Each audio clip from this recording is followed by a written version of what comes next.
क्या हाथरस की पीड़िता और आरोपी में दोस्ती थी? क्या दोनों में बातचीत होती थी मोबाइल पर? क्या उनका मिलना जुलना भी होता था? क्या बात इसके आगे भी बढ़ गई थी? घटना के दिन आरोपी और पीड़िता की मुलाकात हुई थी, परिवार वालों ने देख लिया था। किसने मारा पीटा, मारपीट कर अधमरा कर दिया और अंततः 14 सितंबर की घटना और 29 को उसकी मृत्यु हो जाती है। यह पूरा बवाल, पूरे देश में भूचाल और तमाम लोगों ने लाठियां खाया। यह ऐसा केस है जिसमें हाई कोर्ट, उच्च न्यायालय और सर्वोच्च न्यायालय दोनों ने संज्ञान लिया है। 12 तारीख को उच्च न्यायालय पीड़ित परिवार को भी बुलाया है कि आप अपनी व्यथा बताइए कि आपकी मोबाइल छीन ली गई है, आपके साथ पुलिस किस तरह का सलूक कर रही है, कि आपकी स्वतंत्रता को पूरी तौर पर बाधित कर दिया गया है, पुलिस ने कर दिया है। और डीजीपी के साथ अपर मुख्य सचिव गृह को भी तलब किया गया है। हाई कोर्ट पूरे मामले को जानेगा।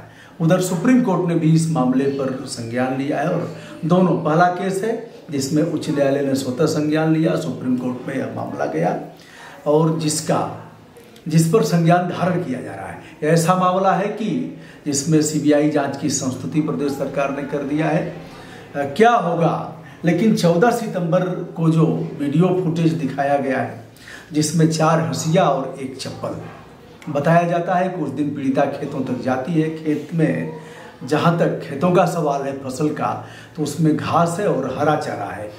पशुओं के लिए हरा चारा काटने के लिए उसकी माँ और पीड़िता जाती हैं, लेकिन 4 हंसिया वहाँ मौके पर पाए जाते हैं। चारों हंसिया दराती वाले हैं, दराती वाले ऐसे जिससे ऐसे काटा जाता है। धारदार हंसिया जो अन्य प्रयोग में भी लाए जा सकते हैं, बहुत धारदार होता है और इस हंसिया से गर्दन भी काटी जा सकती है। दोस्तों, बताते चलें कि मौके पर जो पुलिस ने देखा है उसमें यह चीज़ें पाई गई हैं। अब आरोपी की चिट्ठी ने चौंका दिया है और इस घटना में एक नया मोड़ आते हुए देखा जा रहा है।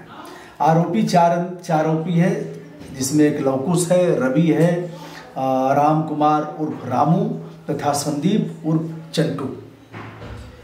संदीप बताता है अपने पत्र में कि उस दिन हमारी मुलाकात हुई थी पीड़िता से और पीड़िता के कहने पर ही हम वहाँ से वापस हो गए थे। हमने नहीं कुछ किया है, हम लोगों को झूठे फंसाया जा रहा है। मारपीट पीड़िता के साथ तो उसकी माँ और भाई ने किया है। संदीप यह भी बताता है कि हमारी बात उससे होती थी यदा-कदा और हमारी अच्छी दोस्ती थी, लेकिन दोस्ती के बाद कुछ नहीं हुआ था, यानी हमारे फिजिकल रिलेशन उससे नहीं थे।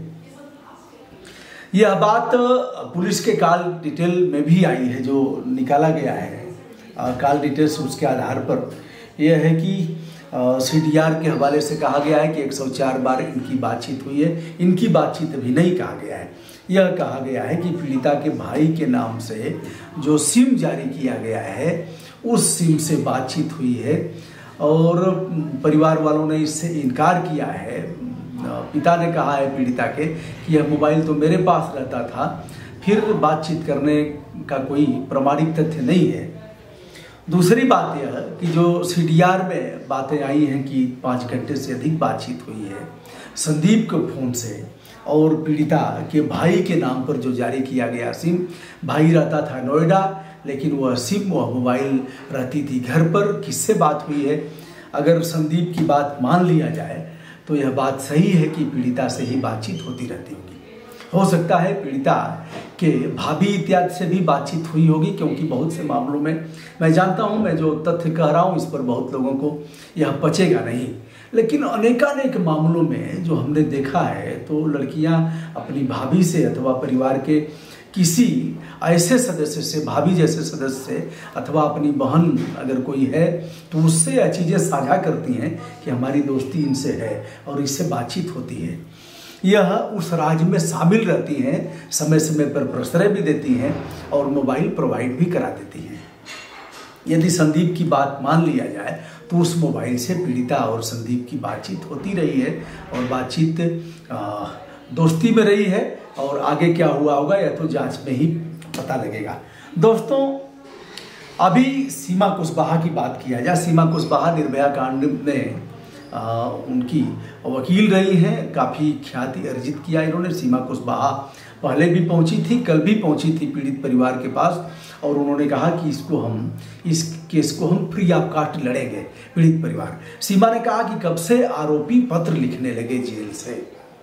फिर सीमा ने कहा अगर बातचीत हो ही गई तो इसका क्या मतलब कि हत्या से छूट मिल जाएगी इनको। ऐसे ऐसे सीमा का बयान में देख रहा था। जेल से तो आरोपी पत्र लिख सकता है। सीमा जी, आप सुप्रीम कोर्ट के अधिवक्ता हैं और पीड़ित को भी, जैसा कि आपने देखा निर्भया कांड में ही, जब जब उन लोगों ने कहा तब तब कोर्ट ने उन्हें अपनी बात कहने का और उस बात को सुनने का अवसर दिया। जब भी कुछ कहा अनेकानेक बार लटकाए रहे, विभिन्न तरीके से लटकाए रहे। तो पत्र लिखने का हक तो है उनको, पत्र किसी को लिखने का हक है। वह सुप्रीम कोर्ट को भी पत्र लिखेंगे। मैं किसी आरोपी के पक्ष में कदापि नहीं हूँ, पीड़ित परिवार के साथ हमारी सिंपैथी है, लेकिन जिसने भी हत्या किया है, चाहे वह परिवार के लोग हों अथवा बाहर के लोग हों, यदि परिवार ने भी मारा पीटा है तो यह जघन्यतम अपराध है।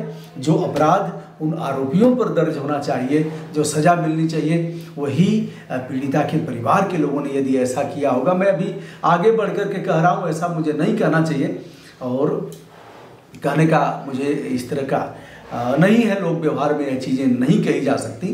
लेकिन हम एक डिस्कशन कर रहे हैं, एक इस पर गहन समीक्षा कर रहे हैं कि आखिर हुआ क्या होगा। कंप्यूटर झूठ नहीं बोलेगा, कंप्यूटर अक्षरशः सत्य बोलेगा। कब किसकी कॉल गई, किसने रिसीव किया नहीं किया, उधर से कब मिस्ड कॉल हुआ, इधर से कब कॉल बैक हुआ, यह सारी चीज़ें आएंगी। तो कंप्यूटर तो सारा राज उगल करके रख देगा। ये प्रेम करना कोई आपराधिक कृत्य नहीं है, प्रेम करना मौलिक अधिकार है व्यक्ति का। जैसा कि मैंने कई बार पहले भी अपने वीडियो में कहा है, जब एंटी रोमियो बच्चों को पकड़ करके मारता पीटता था, कान पकड़ के उठाता बैठाता था। अभी पूर्व में एक घटना हुई थी जो काफ़ी प्रकाश में आई थी। भाई बहन दोनों चले गए थे प्रसाद चढ़ाने और महिला, एंटी रोमियो की महिला जो मुखिया थी, उन्होंने उनके साथ व्यवहार किया, मारा पीटा। फिर बच्चे भी उनसे लड़ गए और काफ़ी बवाल हुआ। अंततः पुलिस को उल्टे पांव भागना पड़ा इस मामले में, जिसमें आपने देखा भी था, हमने भी एक वीडियो किया था। तो मैंने पहले भी कहा था, आज भी कह रहा हूं कि यदि बच्चे बालिग हैं तो प्रेम करना उनका मौलिक अधिकार है और इस पर छेड़छाड़ नहीं किया जा सकता। कई एक शादियां हम लोगों ने थाने में कराई हैं, मंदिर में कराई हैं, जहां बच्चे बालिग हो गए हैं, परिवार की सहमति नहीं है। तो दोनों की अगर सहमति है तो हम लोगों ने परिवार को भी राजी कराया है। इंटरकास्ट मैरिज हुए हैं और दोनों परिवार की सहमति हुई है। साल 2 साल नाराज रहेंगे, फिर परिवार वाले अपना लेते हैं, मायका और ससुराल दोनों वाले स्वीकार कर लेते हैं। तो दोस्तों, इस मामले में जो कॉल डिटेल्स है, 5 घंटे से अधिक बातचीत हुई है, किससे बातचीत हुई है यह भी प्रकाश में आ जाएगा। यद्यपि केंद्रीय जांच ब्यूरो को यह जांच सौंपी जा रही है, जांच करेंगे। एसआईटी भी जांच कर रही है। बहुत हद तक यह मामला आगे बढ़ाएंगे, मुझे उम्मीद है। एसआईटी में भी जो रखा गया है उसमें दलित वर्ग के लोग भी हैं कि कहीं कोई भेदभाव न हो। आगे एसआईटी पर विशेष जांच टीम है, उस पर भी सवाल खड़े न किए जाएं। इसलिए शासन ने भी इस पर तत्परता बरता है। शासन ने बढ़ चढ़ करके इस मामले में यह कहा कि हम एक आवास, एक नौकरी और 25 लाख रुपए हम दे रहे हैं। संभवतः 25 लाख रुपए मिल भी गए होंगे। आवास और नौकरी की प्रक्रिया चल रही होगी। किंतु यदि सीमा जी, आप सुप्रीम कोर्ट के अधिवक्ता हैं, आपको सलाह देता हूं, आपसे उम्र में बड़ा हूं, सलाह देता हूं कि इस मामले में आप ऐसा नहीं कर सकती कि पीड़ित सुप्रीम कोर्ट के मुख्य न्यायाधीश को भी लिखेगा और प्रेसिडेंट ऑफ इंडिया, भारत के राष्ट्रपति को भी लिखेगा। उसको लिखने का अधिकार है, उसका मौलिक अधिकार है। आप उसके साथ छेड़छाड़ नहीं कर सकती। हाँ, उसके लिखने की जांच कराई जाएगी। बात यदि सत्य होगी, उसमें दम होगा।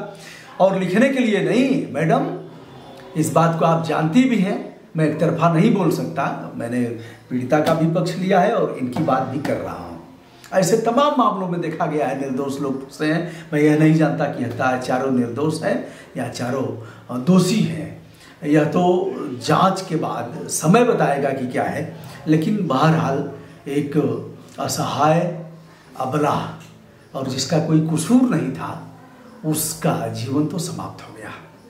हंसता खेलता जीवन उसका समाप्त हो गया। उसे इस धरती पर रहने का अधिकार था, उसे इस जमीन पर जीने का अधिकार था, डिग्निटी के साथ जीने का अधिकार था, गरिमा के साथ उसे जीवन जीने का अधिकार था, सामाजिक गतिविधियों में प्रतिभाग करने का अधिकार था, उसे शादी करने का अधिकार था, उसे जीवन जीकर बच्चा पैदा करने का अधिकार था, समाज में गरिमा के साथ।